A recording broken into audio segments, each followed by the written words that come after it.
네, 저는 오늘 삼손 이야기를 좀 해보려고 합니다. 아마 어렸을 때부터 신앙생활을 쭉 해오신 분들이라고 한다면은 삼손이 어떤 사람인지 잘 아실 거라 생각을 합니다. 저처럼 덩치가 큰 사람들은요, 성극을 하게 되면은, 저희 의지와는 상관없이 삼손을 꼭 하게 되어 있습니다. 그래서 저한테는 삼손이 굉장히 애정이 가는 성경의 인물이기도 하고요. 저에게 좀 익숙한 어떤 성경의 인물 가운데 하나가 바로 삼손입니다. 그 비매로는 이제 헐크도 있습니다. 저랑 닮아서 제가 삼손을 좋아하는 게 아니라요, 애정이 가는 것이 아니라 제가 삼손에게 애정이 가는 이유가 있습니다. 삼손을 보면 마치 저를 보는 것 같은 그런 느낌이 들기 때문에 그렇습니다. 아니요, 아마 저뿐만이 아니라 우리 모두와 닮아 있는 것이 삼손이 아닐까 싶습니다. 무엇이 닮아 있을까요, 삼손과? 아마 이거겠죠. 지극히 인간적이다라는 것이 우리가 굉장히 닮아 있는 모습 가운데 하나가 아닐까 싶습니다. 우리처럼 자충우돌하며 실수하는 것이, 사실 실수라는 표현도 너무나 약한 치명적인 것들이 몇 번 있긴 하지만 그런 것들이 정말 우리들의 모습과 많이 닮아 있는 것 같습니다. 삼손의 모습을 보면은 자충우돌 실수투성인 삼손이긴 하지만 그런 삼손을 끝까지 포기하지 않고 이끌어가신 하나님의 은혜, 그 하나님의 일하심을 들여다볼 수 있다는 것 또한 우리의 삶이, 우리의 모습이 삼손과 닮아 있다라는 그 이유 중에 하나가 아닐까 싶습니다. 그래서 저는 오늘 설교의 제목을 한심한 인생, 위대한 은혜라고 지어봤습니다. 하나님께서 우리들의 연약한 인생들 가운데서 일하심을 우리가 느낄 수 있고 볼 수 있습니다. 삼손의 실수투성이의 모습이지만 그것이 우리의 모습이기도 하지만 그런 우리들의 인생 가운데서 하나님의 일하심을, 하나님의 은혜로우심을 우리는 얼마든지 느낄 수 있기 때문에 저는 삼손에게 굉장히 정이 많이 가고 우리들의 모습과 닮아 있다는 생각을 굉장히 많이 하게 됩니다. 오늘 짧은 시간이지만 삼손의 모습을 살펴보면서 우리의 모습을 고발하고 그런 우리를 위해 끝까지 일하시는 하나님의 은혜가 무엇인지 우리가 함께 살펴보는 시간이 되면 좋을 것 같습니다. 우리 성도님들 삼손을 잘 아시지요? 삼손은 출생 자체가 굉장히 특이한 사람이었습니다. 성경에서는 한 인물의 출생 자체에 대해서 그렇게 길게 많은 내용들을 할애하고 있지 않습니다.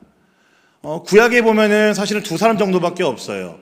요셉에 대한 이야기, 야곱에 대한 이야기나 아니면 모세에 대한 이야기 정도입니다. 구약에서는 사실 이 두 사람 정도에 대해서만 출생에 대한 이야기를 좀 다루고 있습니다. 신약도 적습니다. 우리가 잘 알고 있는 예수님의 출생에 대해서 다루고 있고요. 그리고 그 외에는 세례 요한밖에 없습니다. 그러니까 그런 면에서 삼손 이 스토리가 굉장히 특이한 것이 무엇이냐면은 출생에 대한 이야기를 담고 있다는 것 자체가 굉장히 이 사람에게 특별한 어떤 그 메시지가 있다라는 이야기입니다.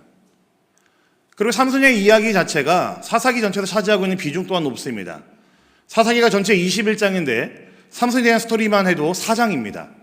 그러니까 압도적으로 다른 사사들에 비해서 내용이 많다라는 이야기이죠. 어쨌든 삼손의 그 스토리 자체가 굉장히 이제 비상합니다. 비범합니다. 많은 사람들이 일반적으로 알고 있는 그런 스토리가 아니라 굉장히 특별한 인물, 특수한 인물이라는 것을 우리는 삼손의 이야기 처음부터 우리는 알 수가 있습니다. 이름도 대단합니다. 삼손의 이름의 뜻은 작은 태양이라는 뜻입니다. 그러니까 하나님께서 이스라엘 백성들에게 삼손을 보내주셨을 때에 그의 이름을 통해서 알리고자 하시는 것이 무엇일까요? 흑암 중에 살고 있는 그 이스라엘 백성들에게 내가 너에게 보내는 이 삼손, 내가 너에게 보내는 이 사사, 이 인물이 너희들은 정말 태양과도 같은 인물일 것이다 라는 그런 하나님의 마음이 담겨있는 그 출생이 바로 삼손입니다. 그런데 삼손은 대표적으로 자신의 이름대로 살지 못했던 인물 중에 하나가 되어버렸습니다. 그의 출생 자체가 이목을 끌 수밖에 없죠. 방금 전에 제가 말씀드렸던 것처럼 특별하고 엄청난 이야기가 있음에도 삼손의 삶은 한심했고 많은 실패들로 점철되어 있는 삶이었었습니다. 하나님께서 삼손의 이야기를 이렇게 여과 없이 사사기에 기록하게 하신 이유가 무엇일까요? 저는 그의 삶을 통해서 하나님께서 우리에게 하고 싶으신 이야기가 있기 때문이라고 저는 그렇게 생각을 합니다. 우리가 잘 알고 있는 삼손 하면은 딱 떠오르는 단어가 있습니다. 삼손은 나실인이었습니다. 민수기 6장 2절부터 6절을 보면요, 율법에 정해져 있는 나실인에 대한 규례가 있습니다. 제가 다 읽을 수 없어서 이렇게 좀 정리를 해봤는데요, 나실은 이런 사람들입니다. 하나님께 몸을 드리는 사람이었고, 3절을 보시면은 포도주와 독주를 멀리하는 사람이 나실인이었습니다. 5절을 보시면은 삭도를 절대로 그의 머리에 대지 않아야 되는 사람, 머리를 길러야 되는 사람이 나실인이었다는 이야기죠. 그리고 6절을 보시면 이렇게 되어 있습니다. 시체를 가까이 하면 안 되는 사람입니다. 그러니까 온갖 죽은 것들에 대해서, 부정한 것들에 대해서 멀리해야 되는 사람들이 나실인이었다라는 겁니다. 이것이 바로 하나님 앞에서 부름받았던 삼손의 모습이었습니다. 아니요, 이것이 바로 삼손의 모습이어야 됐습니다. 나시린의 규례를 지켜가는 것이 삼손이 하나님 앞에서 살아야 됐던 삶의 모습이었어야 됐고, 삼손은 이렇게 살아야 되는 사람이었습니다. 그런데 제가 삼손의 인생은 어떻다고 말씀드렸습니까? 한심했다라고 말씀을 드렸습니다. 제가 삼손의 인생을요, 오늘 다 읽진 않았지만 그 14장부터 16장까지 읽으면서 그의 인생을 좀 두 가지 문장으로 좀 요약을 할 수 있을 것 같았습니다. 삼손은요, 굉장히 욕망에 충실한 사람이었습니다. 굉장히 욕망을 따르는 사람이었고, 자신의 그 욕망을 주체하지 못해서 꼭 이루어야 되는 그런 못된 심성이 있는 사람이 바로 삼손이었습니다. 사사기 14장 3절의 말씀 보시면요, 삼손이 아버지에게 떼쓰는 장면이 하나가 나옵니다. 한번 말씀 볼까요? 보겠습니다. 시작. 그의 부모가 그에게 이르되 내 형제들의 딸들 중에나 내 백성 중에 어찌 여자가 없어서 내가 할례 받지 아니한 블레셋 사람에게 가서 아내를 맞으려 하느냐 하니, 삼손이 그의 아버지에게 이르되 내가 그 여자를 좋아하오니 나를 위하여 그 여자를 데려오소서 하니라. 여러분, 아들인 삼손이요, 아버지에게 명령하고 있습니다.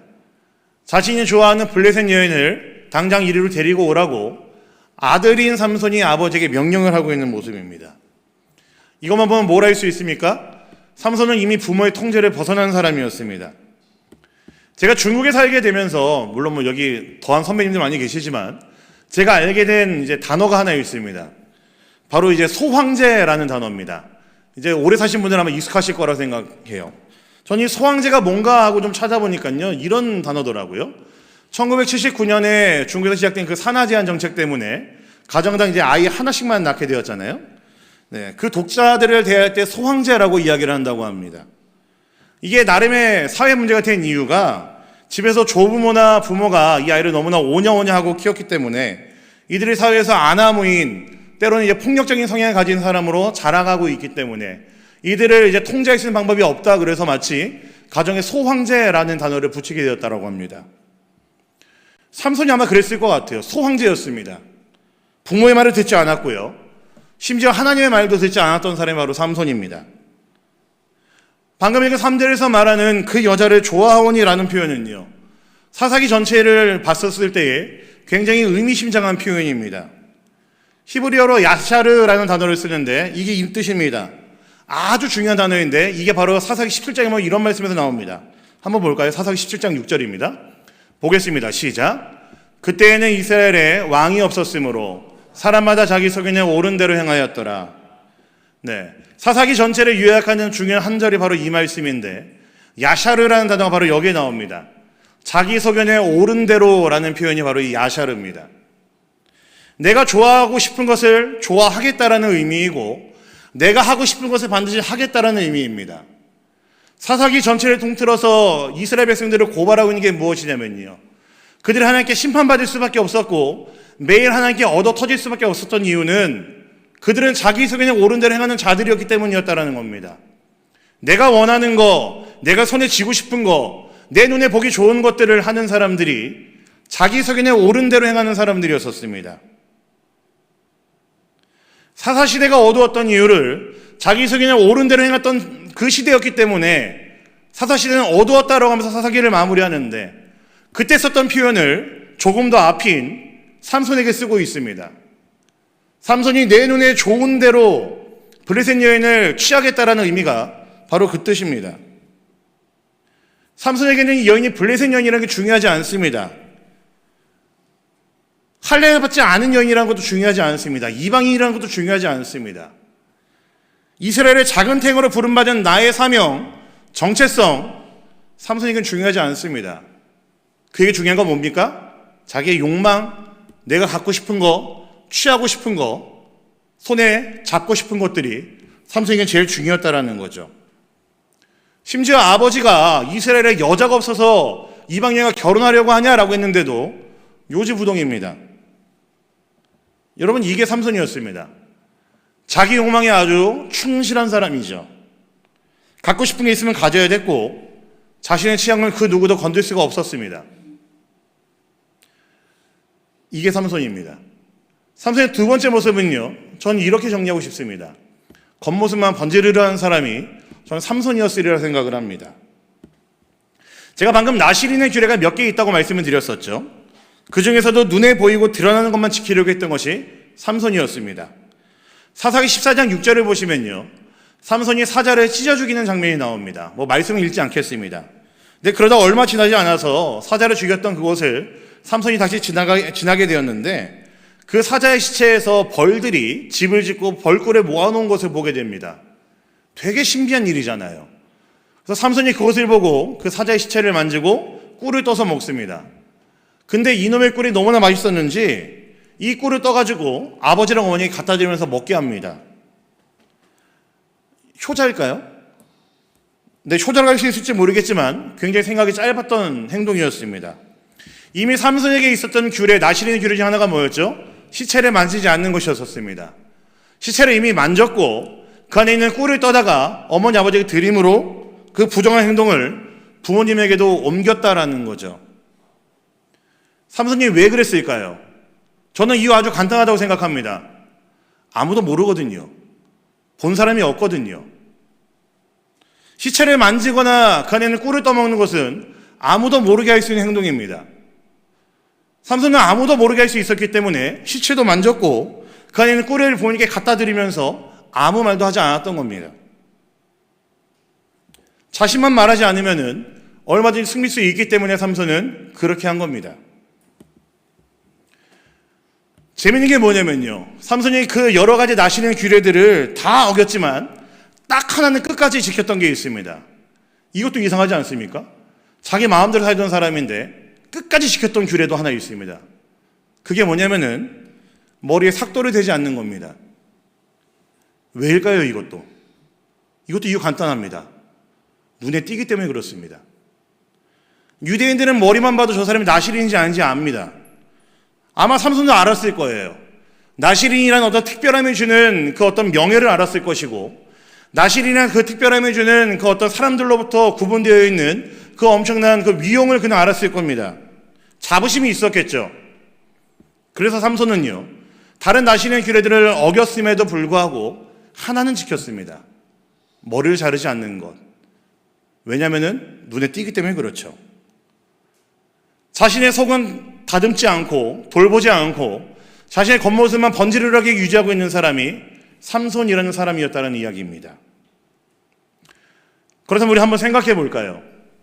삼손의 삶에 나타나는 일들은 과연 지금 우리와 무관한 일이겠습니까? 제가 처음에 이렇게 말씀드렸죠. 저는 삼손을 보면은 너무 기분이 좋은 게, 애정이 가는 게 저 같아서 기분이 좋습니다. 기분이 좋다기보다는 좀 마음이 갑니다. 삼손도 이렇게 실수를 많이 했는데 덩치만 나름 닮은 게 아니고 이렇게 좌충우돌 실수투성이인 사람이 삼손이지. 저는 그래서 삼손에게 애정이 많이 갑니다. 이거 근데 조금만 더 생각해 보면요, 삼손의 이런 모습은 우리의 생애 가운데서도 반복적으로 일어나고 있는 모습 아니겠습니까? 삼손이 하나님의 약속으로 잉태된 나시린이라고 한다면은 우리는 예수 그리스도를 통해 하나님의 약속 안에 있는 사람들입니다. 예수를 만난 시기, 정황은 다 다르겠지만 어쨌든 예수를 만났다는 것은 동일한 사람들이 바로 우리들 아니겠습니까? 그러나 우리들의 그 이후의 삶은 삼손과 동일하지 않습니까? 삼손과 비슷한 모습이 우리들의 매일의 삶 속에서 드러나고 있지 않습니까? 우리도 삼손과 크게 다르지 않게 우리 눈에 보기에 좋은 대로 살아갈 때가 많이 있죠. 우리가 살고 있는 이 시대를 이야기할 때 소비사회라고 이야기를 합니다. 소비사회에서 제일 선호하는 것은요, 개인의 취향 그리고 개인의 선호도가 제일 중요합니다. 즉 우리는 내 눈에 좋은 대로 선택하는 것이 우리에게 이미 익숙한 사람들이고, 우리가 보기에 좋은 것들을 소비하는 그런 시대를 우리는 되게 아무렇지 않게 살고 있는, 그게 바로 우리들의 모습이라는 이야기입니다. 제가 정말 좋아하는 기독교 철학자 변증가가 있는데요, 오스기니스라는 분이 이런 말씀을 했어요. 소명이라는 책에 이런 글이 있습니다. 현대사회는 권위 중심에서 취향 중심으로 이동하고 있다라는 말을 했습니다. 소명이라는 책에 나오는 아주 짧은 부분 중에 하나입니다. 예전에는 옳고 그름을 말하는 사회적 기준이라는 게 분명히 있었다라는 겁니다. 그게 권위가 됐든 무엇이 됐든 분명히 있었는데, 그리고 그 권위를 존중하고 행동했었는데, 그것이 결정하고 그게 기준이 되었었는데, 이제 현대사회는 권위의 가치를 밀어내고 내가 그냥 보기에 좋은 대로 여러 많은 것들을 내 취향에 하고 싶은 대로 선택하며 살아간 시대가 되었다라는 이야기죠. 이 사회의 유일한 기준이 개인의 취향, 개인의 선호도가 유일한 기준이 되었다라는 이야기입니다. 그래서 우리는 수많은 옵션들을 누릴 수 있죠. 그리고 이러한 것들이 우리의 신앙에도 영향을 줍니다. 신앙과 우리의 삶을 별개로 놓고 살기 시작했습니다. 내 눈에 보이는 것이 좋고 내가 하는 것이 좋을 때에는 신앙을 잠시 옆으로 빼두고 결정하고 생각합니다. 하나님 나라의 백성, 그리스도인은 분명한 정체성이 있지만 우리는 자주 우리의 눈에 좋은 대로 행동하고 일주일에 한번 교회 와서 신앙을 찾을 때가 많이 있습니다. 누구처럼요? 삼손처럼요. 야샤르에 빠져가지고 우리는 우리 눈에 좋은 대로 생활하다가 일주일에 한 번, 1시간 정도 교회에 와서 우리의 신앙을 찾고 쫓는 그런 삶을 살고 시작했습니다. 삼손은 겉모습만 번지르르한 사람이라고 말씀드렸죠. 겉으로 드러나는 것에만 치중하는 사람이 바로 삼손이었습니다. 삼손은 그래서 누가 봐도 나실인이라고 할 수 있기 때문에 머리에는 절대로 손을 대지 않았습니다. 그것만은 지켰던 것이 삼손의 마지막 자존심은 머리에 손을 대지 않는 것이었습니다. 삼손의 마지막 장면을 우리가 잠깐 읽었는데 블레셋에게 잡혀서 들릴라에 의해서 머리를 자르게 된 후에 그의 최후가 나오는 장면을 봤을 때만 하더라도 그것만 보면 알 수 있습니다. 삼손은 정말 죽는 순간까지 자기의 머리를 지켰다라는 것을 우리는 알 수가 있죠.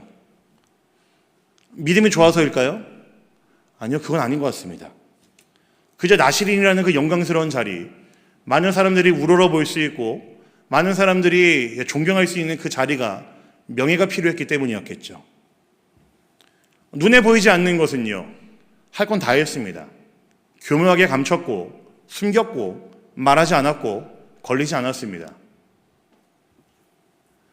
저는 그렇기 때문에 삼손의 모습을 보면요, 때로는 걸리는 것도 우리에게 축복이 되지 않을까라는 생각을 하게 됩니다. 제가 기억에 남는 인터뷰가 하나 있는데요. 예전에 코미디언 이주일 씨의 아들이 음주운전을 하다가 이제 사망하게 된 사고가 있었습니다. 혹시 우리 작년 성도들은 기억하실지 모르겠습니다. 근데 그 사고 이후에 이주일 씨가 나와서 인터뷰를 했는데 그가 울면서 절규했던 그 인터뷰 내용이 이런 거였습니다. 만약에 우리 아들이 운전하기 전에 음주 단속에 걸렸었다면은 유치장에서 며칠 묵고 나오고 벌금 얼마 물고 벌점 먹고 면허 정지가 되긴 했겠지만 아마 죽진 않았을 거예요 라고 하면서 절규하는 인터뷰가 있었습니다. 여러분, 때로는 걸리는 것도 저는 축복이라고 그래서 생각합니다. 항상 감추고 숨기고 안 보이게 하는 것이 능사가 아니라 때로는 걸리는 것도 우리에게 축복이 될 수 있을 것 같습니다. 우리는 최대한 걸리지 않으려고 숨기려고 애를 쓰죠. 나의 신앙의 바닥이 드러나지 않으려고 더 무엇인가 하는 척하고 할 때가 많이 있습니다.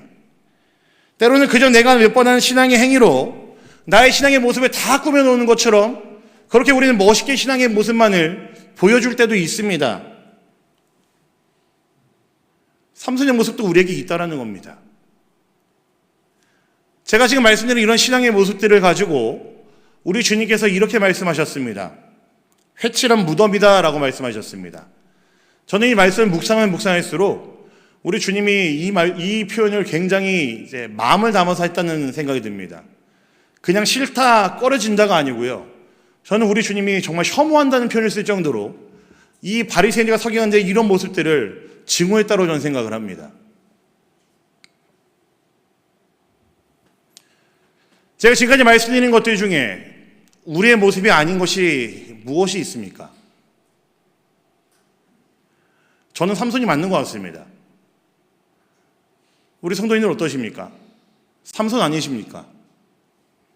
우리는 여전히 우리의 눈에 보이기 좋은 대로 행동하고 결정하죠. 이것이 나의 신앙을 결정할 때가 많이 있습니다. 신앙과 삶을 따로 구분할 때도 많이 있고 그저 내가 좋으면 좋은 거다라는 마음으로 내가 원하는 것만 결정할 때가 많이 있습니다. 우리는 여전히 우리의 겉으로 드러난 모습이 보기 좋기를 원합니다. 신앙의 모습도 마찬가지입니다. 그래서 꾸미고 그래서 마음이 담겨있지 않은 행동으로 신앙의 행위로 우리들의 모습을 우리들의 신앙을 감추려고 할 때도 많이 있습니다. 속은 그렇지 않으면서 말이죠. 이렇게 한심하고 허무한 삶이 삼손의 모습이었습니다. 근데 여기까지만 말하고 끝나면요, 굉장히 이제 비극적입니다. 그런데 우리가 알 수 있는 게 있죠. 삼손의 인생은 그렇게 끝나지 않았다는 것을 알 수가 있습니다. 그럼에도 불구하고 삼손의 인생을 봤을 때에 우리가 지금 볼 수 있는 것은, 알 수 있는 것은 삼손의 인생 가운데서 하나님의 일하심을 우리가 들여다볼 수 있었다는 겁니다. 우리는 그냥 쉽게 넘어갈 수 있을지 모르겠지만 조금만 더 우리가 눈을 크게 뜨고 보면은 하나님께서는 삼손의 삶에서 계속해서 여전히 일하고 있었다는 것을 우리는 알 수가 있습니다. 그가 하나님 앞에서 실수하며 빗나갔다 할지라도, 엇나갔다 할지라도 하나님의 일하심은 계속되었었습니다. 오히려 때로는 그의 실수를 통해서 하나님은 하나님의 계획을 이루어 가시기도 했습니다. 사사기 14장 4절을 보시면요, 이런 말씀이 있어요. 한번 같이 보겠습니다. 시작. 그때 블레셋 사람이 이스라엘을 다스린 까닭에 삼손이 틈을 타서 블레셋 사람을 치료함이었으나,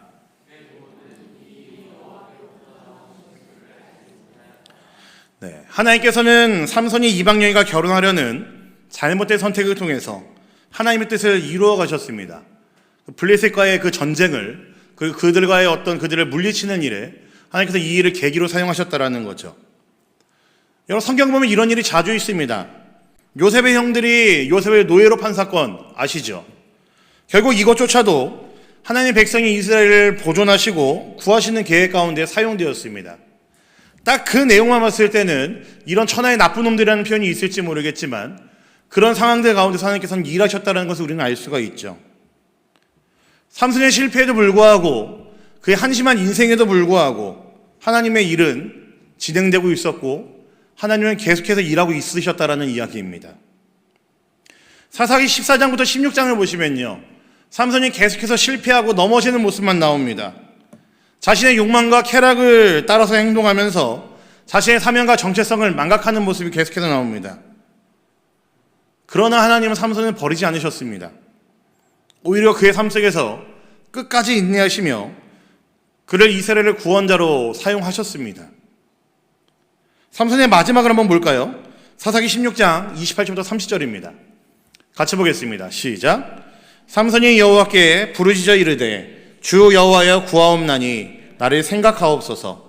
하나님이여 구하옵나니 이번만 나를 강하게 하사 나의 두 눈을 뺀 블레셋 사람에게 원수를 단번에 갚게 하옵소서 하고, 삼손이 집을 버틴 두 기둥 가운데 하나는 왼손으로 하나는 오른손으로 껴 의지하고, 삼손이 이르되 블레셋 사람과 함께 죽기를 원하노라 하고 힘을 다하여 몸을 굽히매 그 집이 곧 무너져 그 안에 있는 모든 방백들과 온 백성에게 덮이니 삼손이 죽을 때에 죽인 자가 살았을 때에 죽인 자보다 더욱 많았더라. 여러분, 지금 삼손의 모습이 어떤 모습인 줄 아십니까? 강력하다고 생각했던 그 삼손이 그의 인생에서 가장 연약하고 비참한 모습을 보이고 있는 순간이 바로 딱 지금입니다. 눈이 뽑히고 머리가 깎이고 많은 사람들에게 조롱을 받고 있습니다. 그런데 그때에 하나님께서는 삼손을 통하여서 블레셋의 신 다곤을 꺾으셨고 하나님의 영광을 드러내는 일에 사용하셨습니다. 이렇게 자신의 인생을 마무리한 삼손의 인생, 히브리서 11장 믿음장에 보시면은 믿음의 조상들 명단 안에 당당히 기록이 되어 있습니다. 하나님께서 삼손을 받으셨다라는 의미이죠. 여러분, 오해하지 않으시면 좋겠습니다. 우리 기독교를 결과지향적인 종교라고 보시면은 그건 우리들의 오해입니다. 삼손이 어떠한 삶을 살아온 것과 상관없이 구원받으면 끝이라고 생각하신다면은 오해입니다. 그렇지 않습니다. 중요한 것은 하나님께서 이런 한심하고 연약한 모습을 보이는 삼손이라 할지라도 사랑하셨다라는 것이고 그를 끝까지 포기하지 않으셨다라는 것이고 마지막 그의 회개를 통하여서 그를 다시 한번 사용하셨다라는 것이 중요합니다. 여러분, 이것이 우리에게 희망을 주는 거죠. 우리의 인생이 실패투성이이고 아무리 많이 넘어지고 좌충우돌이라 할지라도 하나님께서 우리를 사랑하신다라는 게 우리에게 희망을 준다는 이야기 아니겠습니까? 나의 넘어짐, 나의 부족함도 하나님께서 사용하셔서 나를 포기하지 않으시고 하나님의 은혜를, 하나님의 일하심을 보여준다라는 게 연약한 인생인 우리들에게 희망일 수밖에 없고 소망일 수밖에 없죠. 여러분, 그렇다면 이것은 내 마음대로 살아도 된다는 그런 뜻일까요? 여러분, 그것도 오해입니다. 로마서 6장 1절 2절 보시면요, 사도 바울은 이것에 대해서 이미 고민을 했었던 것 같아요. 로마서 6장 1절 2절에 이런 말씀이 있습니다. 그런즉 우리가 무슨 말을 하리요? 은혜를 더하게 하려고 죄에 거하겠느냐? 그럴 수 없느니라. 죄에 대하여 죽은 우리가 어찌 그 가운데 더 살리요? 사람의 실패를 뛰어넘어서 일하시는 은혜, 그리고 그런 우리에게 역사하시는 은혜를 악용하려는 것은 은혜의 본질을 오해한 것이라는 이야기죠. 하나님의 은혜는 실패에도 불구하고 우리를 회복시키기 위한 것이지, 우리가 죄를 지속적으로 짓고 마음대로 살고 그것들에 합렬할 수 있도록 하나님께서 우리에게 은혜를 주신 것이 아니란 이야기입니다. 내 마음대로 살게 하기 위한 그 구실을 제공하기 위해서 우리에게 은혜를 주신 것이 아니라고 지금 사도 바울은 이야기하고 있습니다. 우리의 실패는 상관없이 하나님께서는 일하신다는 것이 초점이고, 하나님의 일하심은 그치지 않는다는 것이 핵심입니다. 나의 한심한 인생 가운데서도 우리 하나님은 여전히 일하고 있다는 게 중요한 것이고, 나의 실패에도 불구하고 하나님께서는 나의 실패를 사용하셔서 하나님의 일을 이어가신다는 게 중요한 겁니다. 나를 그 한 부분으로 사용하신다는 게 중요한 거죠. 삼손의 인생이 그것을 보여줍니다. 우리에게도 마찬가지고요. 우리가 믿음 안에 살면서 얼마나 많은 실패를, 신앙의 어려움을 겪습니까? 고난 앞에서 쉽게 무너지죠. 유혹 앞에서 쉽게 무너집니다. 이런 우리의 연약함은요, 아마 계속해서 드러날 거라고 저는 생각을 합니다. 삼손처럼 그 인생을 마치는 그 순간까지도 이런 연약함과 실패는요, 계속해서 드러나는 연속이었습니다. 아마 우리도 크게 다르지 않을 것 같고요. 저도 그렇게 자신은 없습니다. 이런 어려움과 실패를 겪는 것이 우리 개인만의 일일까요? 결은 조금 다를 수 있지만 지금 우리 교회가 겪고 있는 예배 장소 이전 문제에 대한 것도 그렇고, 현재 우리 조국의 문제는 어떻습니까? 저는 이것도 역시 적용이 가능하다고 생각합니다.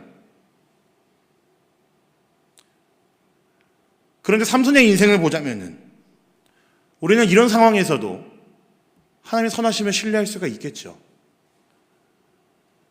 우리 교회에 놓여있는 그 여러 가지 문제들 앞에서 우리는 연약함을 토로할 수밖에 없고 우리의 능력의 부족함을 한탄할 수밖에 없겠지만, 그럼에도 우리가 의지할 수 있는 것은 무엇이겠습니까? 하나님이 일하고 계시지, 하나님이 일하신 거 그치지 않으시지, 이게 우리의 믿음 아니겠습니까? 며칠 전에 일어났던 그 조국의 모습, 가슴 찢어지는 모습이었죠. 분노가 올라오고 욕짓기가 올라오고 화가 나고 속상한 모습 그득했었는데, 그 모습 보면서도 우리가 잊지 않아야 되는 우리의 믿음이 무엇이겠습니까? 하나님 그럼에도 일하시겠지, 하나님 우리를 위해서 일하시지, 그치지 않으시지, 이것이 우리의 믿음이어야 되지 않겠습니까? 그래서 우리는 해결되지 않는 우리 교회의 문제 앞에서 여전히 기도할 수 있는 것이고, 그래서 우리는 조국의 문제 앞에서 기도할 수 있고 적극적으로 있는 그 일을 위해서 뛰어들 수 있는 거 아니겠습니까? 하나님의 일하심이 있기 때문에, 하나님의 일하심을 신뢰한다면 우리는 당연히 그렇게 할 수 있지 않겠습니까? 여러 가지 실패들을 뒤로 하고 그 실패들 가운데서 일하신 하나님을 의지한다면 우리는 당연히 그렇게 해야 되겠죠. 말씀을 마무리하겠습니다. 성경은요, 하나님을 문제 해결사로 소개하고 있지 않습니다. 오히려 하나님을 이야기할 때 자비롭고 은혜롭고 노하기를 더디하시며 인자와 진실이 풍성한 하나님이라고 표현을 합니다. 그런 하나님이시기에 한심한 인생들을 덮으시고 하나님의 은혜로 안으시면서 일을 행하시는 것이 우리 하나님입니다. 이것을 보여주기 위해 저는 사사기에서 삼손의 이야기를 기록한 것이라고 저는 생각합니다. 사사기는요, 말이 사사라는 그 엄청난 인물들을 이야기하고 있는 것 같지만 사사기는 온갖 못난 인생들을 하나님께서 담아놓으셨다고 저는 생각을 합니다. 그리고 그 못난 인생들을 비난하기 위해서 사사기를 기록한 것이 아니고, 그런 삶에도 하나님께서 얼마나 많은 것들을 빚어가시는지 보여주기 위해서 그것들을 역사 가운데 하나님께서 드러내신 것이 저는 사사기에 흐르고 있는 하나님의 마음이라고 저는 생각을 합니다. 못난 인생이지만, 한심한 인생이지만 그런 인생들이 빚어가시면서 하나님께서 일하고 있다라는 것, 하나님의 일을 멈추지 않는다라는 것이 사사기에 흐르고 있는 하나님의 마음입니다. 우리에게 이렇게 적용이 가능하겠죠. 너희보다 더 한심한 인생들, 더 엇나간 사람들을 내가 품었는데 하물며 내 백성들의 실수조차도 내가 품을 수 있지 않겠느냐. 내가 너희를 위해서 일하는데, 내가 너희를 위해서 일하고 있는데, 그치지 않고 있는데 너희가 소망을 둬야 되는 것은 나 아니겠니?